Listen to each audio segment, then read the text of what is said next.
सोच के देखिए, सिर्फ 60 मिनट और एक जिंदगी बन सकती है। जी हाँ, बात हो रही है एएलपी की परीक्षा की। ये एक हाई स्टेक्स रेस है, इसमें कोई शक नहीं। और इस पूरे विश्लेषण में हम बिल्कुल शुरू से, मतलब लॉगिन से लेकर फाइनल सबमिशन तक, हर मिनट का हिसाब लगाने वाली एक स्टेप बाय स्टेप स्ट्रैटेजी को समझने की कोशिश करेंगे। तो चलिए शुरू करते हैं। एग्जाम में सामने होंगे पूरे 75 सवाल, और हर एक सवाल सिलेक्शन का एक नया मौका है। और इन 75 सवालों के लिए मिलेंगे सिर्फ 60 मिनट। बस यहीं से स्पीड और एक्यूरेसी का वो असली खेल शुरू हो जाता है। मतलब एक सवाल के लिए 1 मिनट से भी कम। दबाव तो बनता है ना? लेकिन इसके लिए एक प्लान है। तो चलिए इस सफर को बिल्कुल शुरुआत से शुरू करते हैं। टाइमर के शुरू होने से पहले भी कुछ ऐसे जरूरी कदम हैं जिससे एक अच्छी शुरुआत की जा सकती है। जैसे ही स्क्रीन के सामने बैठें, सबसे पहला काम है यूजर आईडी और पासवर्ड डालना।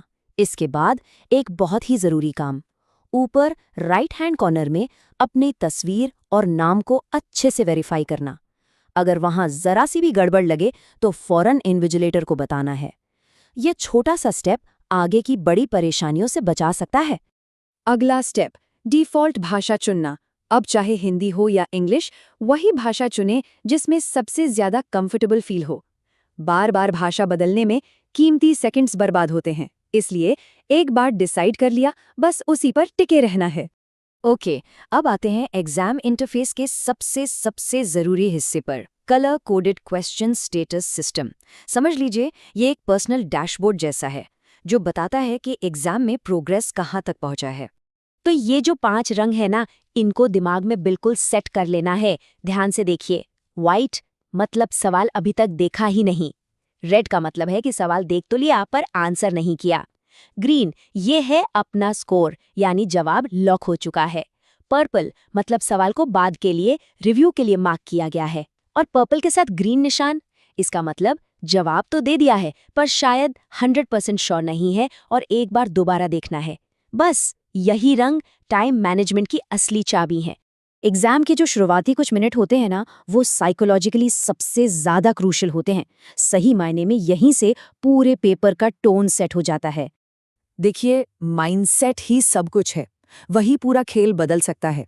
मान लीजिए शुरू के कुछ सवाल मुश्किल लगे तो घबराना बिल्कुल नहीं है। ये याद रखना जरूरी है कि अगर पेपर मुश्किल है तो वो सबके लिए मुश्किल है, और वहीं अगर सवाल आसान लगे तो ओवर एक्साइटेड भी नहीं होना, बिल्कुल न्यूट्रल रहना है, क्योंकि एक शांत दिमाग ही प्रॉब्लम्स को सबसे बेहतर तरीके से सॉल्व करता है। तो चलिए अब उस मेन स्ट्रैटेजी पर आते हैं जिससे पूरे 75 सवालों से एफिशिएंटली डील किया जा सकता है। इसे हम कह सकते हैं 2 राउंड मास्टर स्ट्रैटेजी। इस स्ट्रैटेजी का मकसद बिल्कुल साफ है। पहले राउंड में रुकना नहीं है, बस आगे बढ़ते जाना है। उन सभी सवालों के जवाब देने हैं जो पहली नज़र में आसान लगते हैं। जो भी थोड़ा मुश्किल लगे उसे मार्क फॉर रिव्यू करके फौरन आगे बढ़ जाना है। हमारा टारगेट है कि सभी 75 सवालों तक एक बार पहुंचा जाए और जो आसान मार्क्स हैं उन्हें पहले ही पक्का कर लिया जाए। और सच पूछिए तो यही इस स्ट्रैटेजी का जादू है। जब सेकेंड राउंड में उसी मुश्किल सवाल को दोबारा देखा जाता है, तब तक शुरुआती प्रेशर खत्म हो चुका होता है। दिमाग एक नए एंगल से सोचता है और अक्सर वही सॉल्यूशन सामने आ जाता है जो पहली बार में नजर नहीं आ रहा था। अब एक बहुत ज़रूरी सवाल, खास करके मैथ्स या साइंस के सवालों के लिए, रफ कैलकुलेशंस को ऑर्गेनाइज करके रखना इतना ज़रूरी क्यों है? हर कैलकुलेशन के आगे क्वेश्चन नंबर लिखना चाहिए।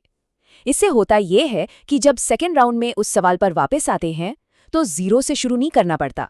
पुरानी कैलकुलेशन को देखकर ही गलती पकड़ी जा सकती है या फिर वहीं से आगे बढ़ा जा सकता है। ये टाइम बचाने का एक जबरदस्त तरीका है। तो ठीक है, अब एग्जाम डे की स्ट्रैटेजी से थोड़ा हटकर आखिरी दिनों की तैयारी पर फोकस करते हैं। इस वक्त क्या करना है और क्या नहीं, ये बहुत मैटर करता है। अक्सर काफी सारे कैंडिडेट्स आखिरी टाइम में कॉमन गलती कर बैठते हैं। चलिए देखते हैं कि वो गलती आखिर है क्या। आखिरी दिनों में नई चीजें सीखने या फिर वो मैराथन क्लासेस देखने के जाल में नहीं फंसना है। इससे सिर्फ और सिर्फ स्ट्रेस बढ़ता है और कई महीनों की मेहनत पर पानी फिर सकता है। तो इसके बजाय क्या करना चाहिए? एक ज्यादा इफेक्टिव तरीका अपनाना है। खुद के बनाए हुए नोट्स को रिवाइज करें। अपनी तैयारी पर भरोसा रखें। ये याद रखना है कि महीनों तक जो मेहनत की गई है वही सबसे बड़ा हथियार है। दिमाग को आराम देना जरूरी है ताकि एग्जाम के दिन वो अपनी पूरी कैपेसिटी से काम कर सके। तो ये है पूरा 60 मिनट का गेम प्लान। यहाँ हर सेकंड मायने रखता है, हर सवाल मायने रखता है और सबसे बढ़कर माइंडसेट मायने रखता है। ये 60 मिनट किसी की भी जिंदगी बदल सकते हैं। असली सवाल तो ये है कि इसके लिए तैयारी कैसी है।